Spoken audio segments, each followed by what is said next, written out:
మనము ధ్యానించబోయే అంశం ఏంటంటే, మరి చాలామంది ఈ కాలంలో అందరున్నా గాని ఒంటరి వాళ్ళుగానే ఫీల్ అయితా ఉన్నాం.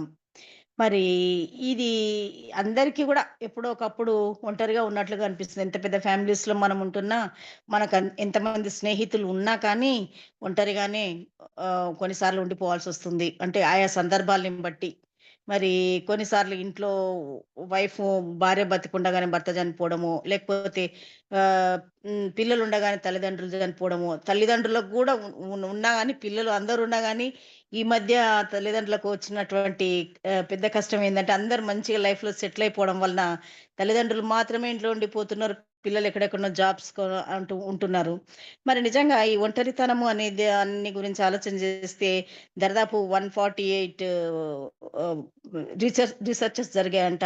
దాంట్లో తెలిసిందేందంటే, ఎవరైతే నలుగురిలో కలవకుండా ఒంటరిగా ఉండిపోతారో వాళ్ళు తొందరగా చనిపోయే అవకాశం గూడా ఉన్నది. ఓకే. మళ్ళీ వాళ్ళకు ఎన్నో రకంగా మానసికమైనటువంటి సమస్యలొచ్చే అవకాశాలున్నాయి.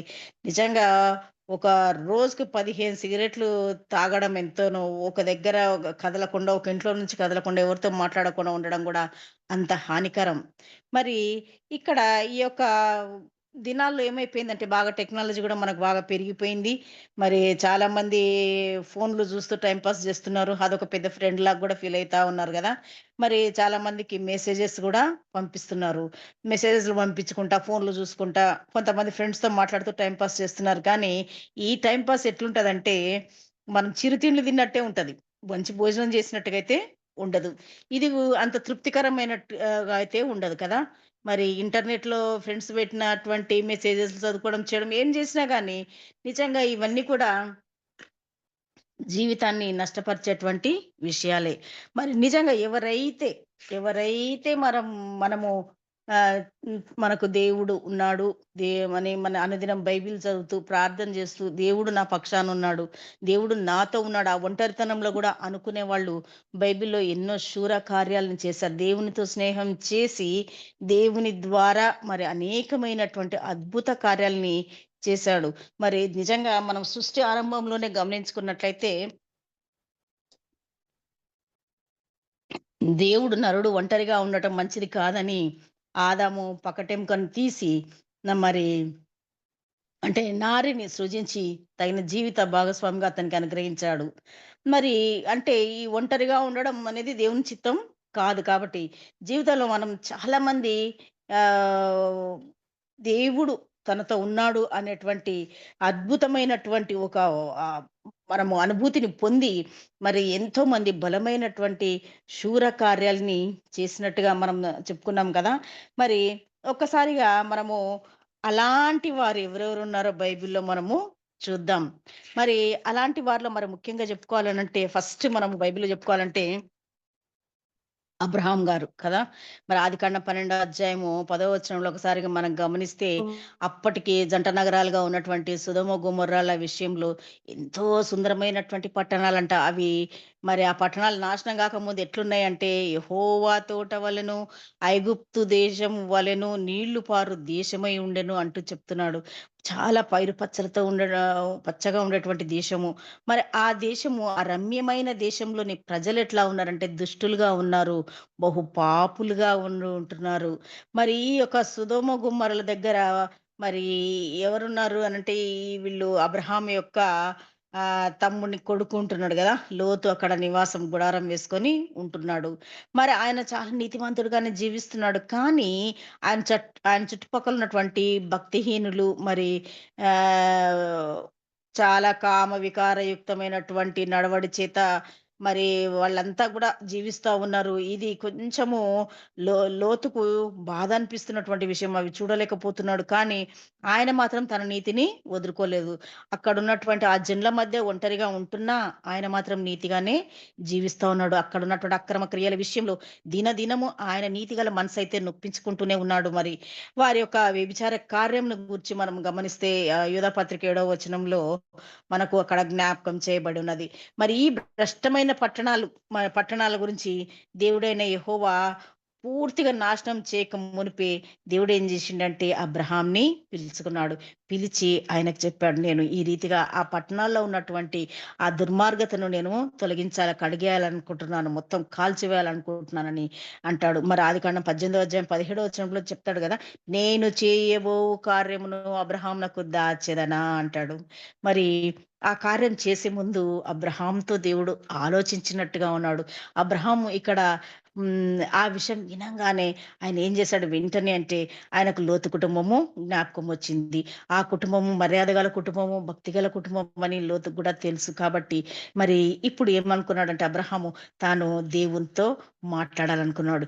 ఎట్లాగైనా అబ్రహాం ఆ లోతు కుటుంబాన్ని రక్షింపచేయాలనుకున్నాడు. దేవుని సన్నిధిలో నిలిచి మాట్లాడాలనుకుంటున్నాడు. ఎట్లా మాట్లాడాలనుకున్నాడంటే నిజంగా ఆయన మాట్లాడే మాటలు తెగిచ్చి మాట్లాడినట్టుగానే మనకు కనబడతా ఉంటది. మరి కొందరు ఎంత మంచి రిక్వెస్ట్‌లు చేస్తాడంటే నిజంగా అబ్రహాము, కొందరు నీతిమంతుల బట్టి అయినను ఆ సొదొమ, గొమొర్రా పట్టణం ప్రదేశమంతా నాశనం కాకుండా అడ్డుపడాలని అబ్రహాం యొక్క ఆశగా అక్కడ కనబడుతున్నది. ఎంత మంచి రిక్వెస్ట్‌లు చేస్తున్నాడంటే, "ఆ పట్టణంలో దేవా 50 మంది నీతిమంతులున్నా గాని ఆ స్థలాన్ని నాశనం చేయొద్దు ప్రభా" దేవా అని అడుగుతున్నాడు. అంత మాత్రమే గాదు మరి ఆ దేవుడు ఆ మాట అన్నప్పుడు వెంటనే ఆయన విన్నపాన్ని అంగీకరించిన, "అవును అబ్రహాము, ఒకవేళ 50 మంది ఒకవేళ అక్కడ నీతిమంతులుంటే నేను తప్పకుండా నాశనం చేయను" అంటాడు. ఆ తర్వాత మళ్ళా ఆగడు. ఇంకా ఆయన మనసు ఇంకా ఒకవేళ 50 కంటే తక్కువుంటే ఇందులో లోతు చనిపోతాడేమో అని ఇంకా ధైర్యం చేసి, "అయ్యా 45 మంది ఉన్న ఎడల" అని అంటాడు. తర్వాత 40 మంది ఉన్న ఎడల అంటాడు. తర్వాత 35 మంది ఉంటే అని అడుగుతాడు. 20 మంది ఉంటే అని అడుగుతాడు. అయ్యా లాస్ట్‌కి అయ్యా 10 మంది ఉన్నా గాని ఆ నీతిమంతులుంటే ఆ పట్టణాన్ని నాశనం చేయొద్దు అని అడుగుతాడు. ఆ దేవుడు అక్కడ ఆపేస్తాడు గదా! ఆ 10 మంది నీతిమంతులు ఉండడబట్టి ఆ ప్రదేశం నాశనం చేయనని చెప్తూ మాట్లాడి దేవుడు వెళ్ళిపోయాడు. నిజంగా ఆ పట్టణ ప్రదేశములలో మరి లోతు, అతని భార్య, అతని ఇద్దరు కుమార్తెలు మొత్తం నలుగురిని మాత్రమే దేవుడు ఏం చేసిండు తప్పించాడు. ఎందుకంటే ఆ పట్టణంలో ఇంకెవరు లేరు ఒక్క కుటుంబం తప్పించి.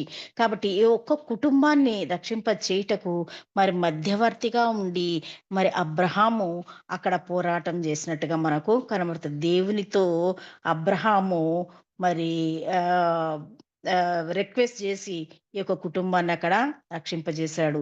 దేవుడు జ్ఞాపకం చేసుకొని లోతును తప్పించినట్లుగా మనం ఇక్కడ చూస్తాం. మరి ఇతరుల క్షేమం కొరకు, రక్షణ కొరకు దేవునికి విజ్ఞాపన చేసే నీతివంతులను దేవుడు తప్పకుండా జ్ఞాపకము చేసుకుంటాడు. మరి నిజంగా ఒంటరివాడే అబ్రహాం ఇక్కడ. మరి తాను ఎంత మంచి డెసిషన్ తీసుకున్నాడంటే అక్కడ ఒకవేళ ఈ రిక్వెస్ట్ చేయకపోతే లోతు కుటుంబం గూడా నశించి పోయి ఉండేదేమో కదా! మరి ఈ యొక్క పరిశుద్ధ గ్రంథంలో చాలా మంది దైవజనులు కూడా ఒంటరితనంతో మరి వారు దేవునితో మాట్లాడి మరి అనేకమైన బలమైనటువంటి శూర కార్యాలను చేశారు. మరి ఒంటరితనము అనేది ఎవరికి అనంటే ఎవరైతే దేవుడు లేడు అని అనుకుంటారో అలాంటి వాళ్ళు ఒంటరితనంగా ఫీల్ అవుతారు గానీ, నిజంగా ఒంటరిగా ఉన్నప్పుడు ఎన్నో మంచి పనులు చేయొచ్చు. ప్రార్థన చేయటానికి అనుకూలమైనటువంటి మనకు సమయం. ఎంతో మంది గురించి మనం ప్రార్థన విజ్ఞాపనలు చేస్తూ మరి నిజంగా మన చుట్టుపక్కల ఉన్నటువంటి వారికి ఎన్ని ఎన్ని అంశాలుంటాయో కదా! మనము ఇలాంటి బలమైనటువంటి కార్యాలు జేయటానికి మరి కీర్తనలు 102వ అధ్యాయం 6, 7 వచనంలో "నేను అడవిలో గూడబాతును పోలి ఉన్నాను. పాడైన స్థలంలోని పగడి కంటె వలె ఉన్నాను. రాత్రి మెలకువగా ఉండి ఇంటి మీద ఒంటిగా ఉన్న పిచ్చుక వలె ఉన్నాను" అంటాడు దావీదు మహారాజు. అక్కడ తన ఒంటరితనాన్ని వ్యక్తం చేస్తున్నాడు. కానీ మరి సౌలుకు భయపడి మరి సొంత కుమారునికి భయపడి గూడా అడవుల్లో, ఎడారుల్లో, కొండల్లో, గుట్టల్లో తిరుగుతూ గూడా ఎంతో ఒంటరితనాన్ని అనుభవిస్తూ కూడా ఆ సమయంలో గూడా ఎన్నో కీర్తనలు రాసి మరి దేవునికి దగ్గరగా అయిపోయాడు కదా! మరి ఈ కీర్తనలు ఈరోజు మనం చదువుతుంటే అవన్నీ మనకు అప్లై చేసుకుంటే నిజంగానే గదా! ఎంత బాధలో ఉన్నప్పుడు మనము ఆ బాధపడుతూ, చింతిస్తూ ఆ సమస్యల గురించి ఆలోచన చేస్తాం గానీ, దావీద్ మహారాజ్ అట్లా జేయలేదు. ఏం జేశాడు? తాను కీర్తన రాసి ఈరోజు మనం చదువుకొని వాటిని ధైర్యం పొందడానికి ఆయన ఎంతగానో వారి కీర్తనలు రాసాడు గదా! మరి యెషయా 60 అధ్యాయం 22వ వచనంలో చూస్తే ఒక మంచి మాట మనకక్కడ కనబడతది. "వారిలో ఒంటరి అయిన వాడు 1000 మంది అగును" అంటాడు. దేవుడు ఎవరిని పిలిచినా ఎప్పుడైనా గాని గుంపులుగా పిలవడు. ఎప్పుడైనా గాని ఒంటరిగా ఉన్న వాళ్ళని దేవుడు గమనిస్తా ఉంటాడు. తప్పకుండా అట్లనే అబ్రహాంని గూడా పిలిచాడు గదా! మరి ఒకసారి మనము యెషయా గ్రంథము 51 అధ్యాయం 2 వచనంలో చూస్తే, "మీ తండ్రి అయిన అబ్రహాం సంగతి ఆలోచించుడి" అంటే అక్కడ మనకు కనబడతది. "మిమ్మును కనిన షారాను ఆలోచించుడి. అతడు ఒంటరి అయి ఉండగా నేనతన్ని పిలిచితిని. అతన్ని ఆశీర్వదించి అతని పెక్కుమందెగునట్లు చేసి తిని" అంటూ బైబిల్ గ్రంథంలో కనబడతా ఉన్నది. నిజంగా మరి బైబిల్‌లో మరి గమనించినట్లయితే ఈ ఒక్కడిగా ఉన్నప్పుడే ఆయన మాట్లాడి అబ్రహాంతో మరి అతని సంతానాన్ని గూడా కలగదు అనుకున్నప్పుడు గూడా మరి హ్మ్, ఆ వృద్ధాప్యంలో గూడా మరి అబ్రహాంతో మాట్లాడి, "ఇగో నీకు మీదిటికి వచ్చే సంవత్సరం కల్లా నీకు కుమారుడు జన్మిస్తాడు" అన్నప్పుడు శారా నవ్వింది. కానీ దేవుడు అతనితో మాట్లాడి నిజంగా ఆ యొక్క ఏ కుమారుని కలుగజేయడమేంది, ఆ ఇశ్రాయేలు యొక్క జనాంగము ఎంతగా అభివృద్ధి చెందిందంటే, ఒక స్ట్రీట్‌గా గాదు, ఒక నగరంగా గాదు, ఒక దేశంగా దేవుడు ఆశీర్వదించాడు. మరి ఇంకా అలాంటి వాళ్ళు ఎంతోమంది మనకు కనబడుతున్నారు. ఒకసారి మళ్ళీ ఇంకొక ఎగ్జాంపుల్‌గా మోషేని తీసుకుందాం. మరి ఈ యొక్క మోషే గూడా మరి నిర్గమాకాండము లో మనం 32వ అధ్యాయము 20 వచనాన్ని ఒకసారిగా చూద్దాం. ఇక్కడ మనకు సీనాయి కొండ మీద నుండి మోషే మరి మాట్లాడట చాలించిన తర్వాత మరి 2 శాసనాలు గల పలకలు తీసుకొని మరి సీనాయి కొండ మీద నుంచి దిగి వస్తుంటే, దిగి వస్తున్నప్పుడు అక్కడ ఉన్నటువంటి జనులందరూ గూడా, "ఈ మోషే ఏమైండో మాకు తెలీదు. నాయకత్వం వహించి మమ్మల్ని తీసుకొనొచ్చాడు" అనేసి అక్కడ మరి వాళ్ళు అహరోన్‌తో కలిసి మరి బంగారు పోగులన్నీ గూడా వాళ్ళు తీసి ఇచ్చి ఒక పోత పోసిన దూడను చేసుకున్నారు. మరి ఈ విషయము మరి సినాయి కొండ మీద ఉన్నటువంటి ఈ యొక్క మోషేకైతే తెలియదు. కానీ ఏడో వచనంలో 32వ అధ్యాయము ఏడో వచనాన్ని ఒకసారి చూద్దాము. యెహోవా మోషేతో ఇట్లా నేను నీవు దిగి వెళ్ళుము. ఐగుప్తు దేశం నుండి నీవు రప్పించిన నీ ప్రజలు చెడిపోయిరి. నేను వారికి నియమించిన త్రోవ నుండి త్వరగా తొలగిపోయి తమ కొరకు పోతపోసిన దూడను చేసుకొని దానికి సాగిలపడి బలినర్పించిరి. అక్కడ ఆహ్, యెహోవా దేవుడు గమనించి మోషేకు చెప్తున్నాడు. మరి నిజంగా మరి మోషే ఆ సమయంలో ఏం చేశాడంటే, దేవుని సన్నిధిలో ఉన్నాడు. ఇప్పుడు ఆయన ఆ ప్రజలకును, దేవునికిని మధ్యవర్తిగా తను ధైర్యంగా నిలబడి అక్కడ విజ్ఞాపన చేస్తున్నాడు. 11వ వచనంలో ఒక మాట మనకు కనబడుతది.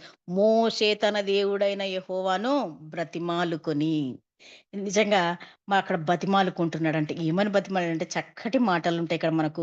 "యెహోవా నీ మహాశక్తి వలన, బాహుబలం వలన ఐగుప్తు దేశం నుండి రప్పించిన ఈ నీ ప్రజల మీద నీ కోపం మండనేలా?"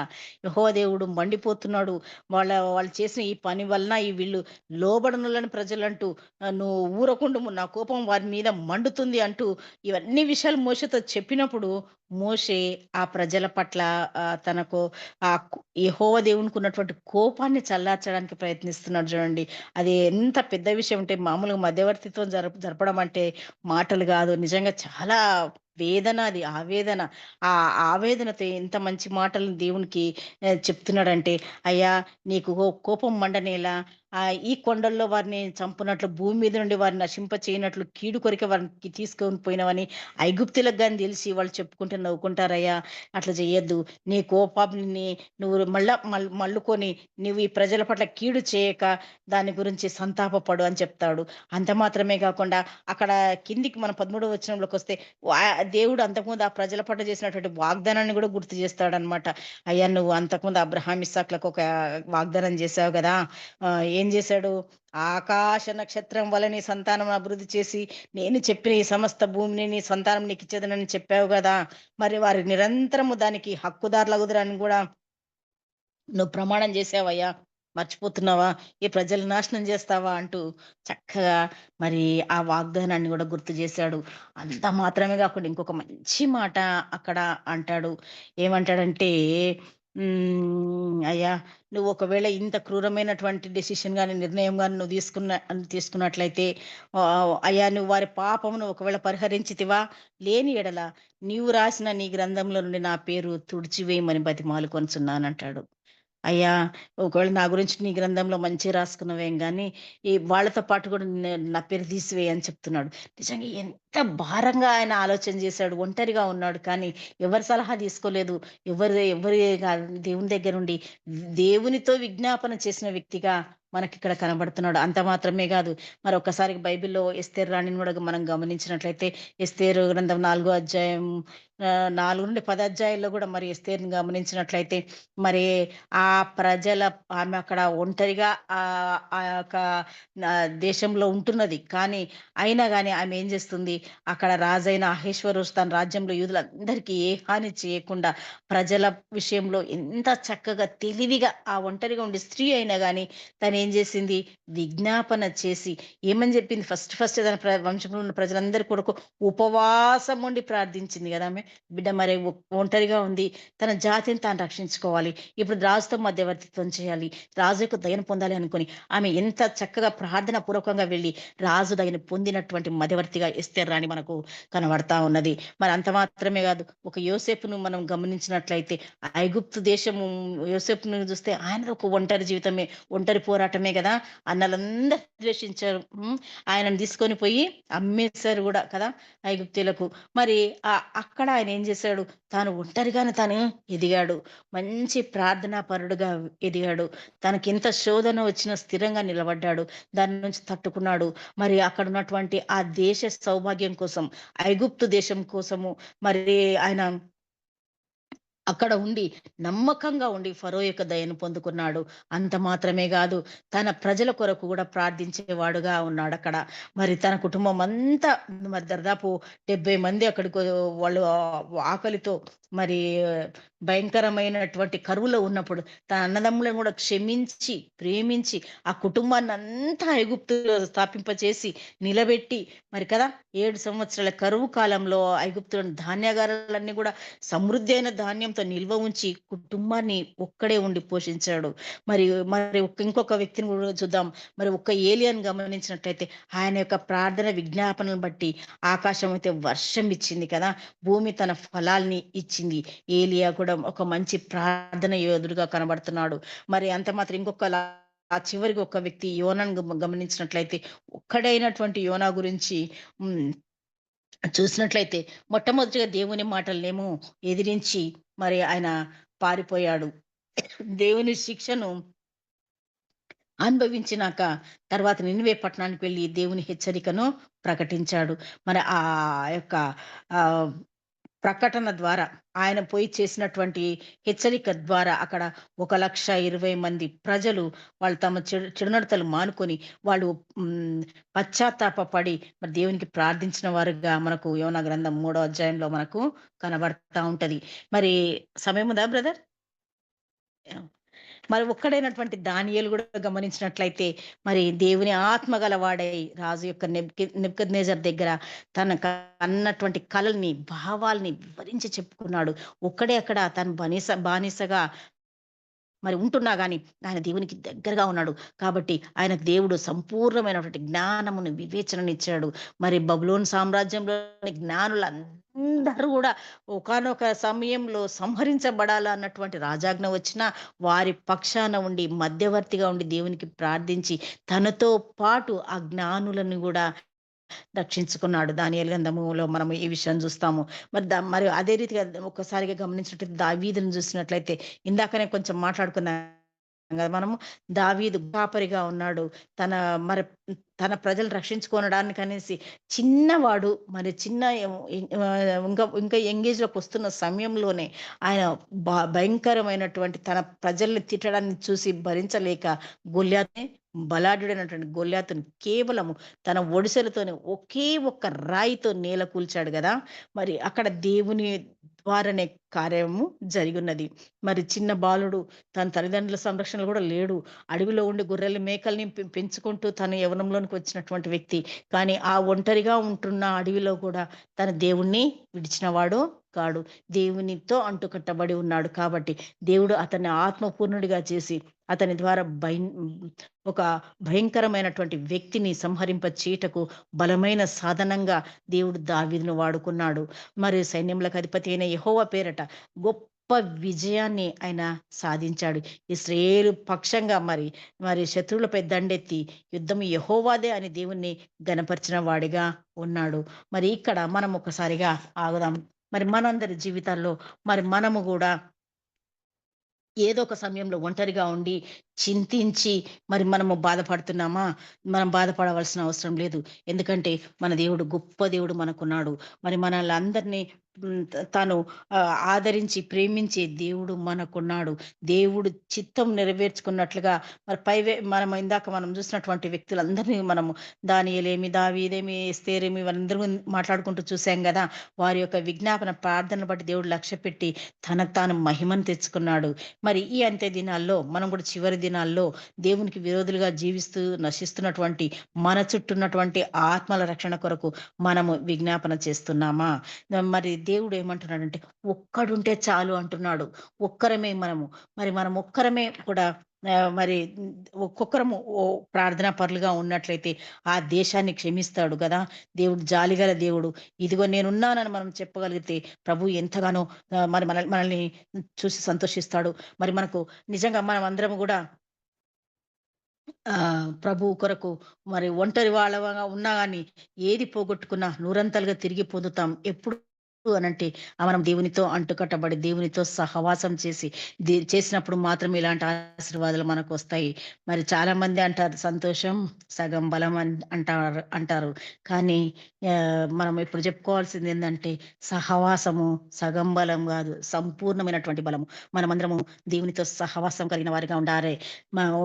అంత మాత్రమే గాదు, ప్రార్థనలో గొప్ప శక్తి దాగుంది కాబట్టి, ప్రతిరోజు ప్రార్థిస్తే ఒంటరితనం అనే భయం ఎవరికీ ఉండదు. నీ దగ్గరికి గూడా ఒంటరితనం అనేది రాదు. దేవుని కార్యాల్లో చురుకుగా ఉంటూ, దేవుని రాజ్య కట్టడంలో, సంఘ పరిచర్యలో కలిసి మనమందరం పనిచేయవలసిన వారంగా ఉండాలి. అప్పుడే మనం ఒంటరి వారం అనే తలంపు మనకు రాదు. ఎందుకంటే, తండ్రి అయిన దేవుని ప్రేమ, కుమారుడైన యేసుక్రీస్తు కృప, పరిశుద్ధాత్మ దేవుని యొక్క అన్యోన్య సహవాసము మనకు మనకు తోడై ఉంటుంది. కాబట్టి మనం సదాకాలము దేవునితో అంటుకట్టబడి దేవుని సహవాసంలో ఉంటూ మరి దేవుని యందు సంపూర్ణంగా జీవిస్తూ మరి బలమైనటువంటి కార్యములు చేయవారుగా ప్రార్థనలో మనము ఉండి గొప్ప కార్యములు మనం పొందుకొని వారంగా ఉందాము. అట్టి కృపను దేవుడు మనకు దయచేయునుగాక.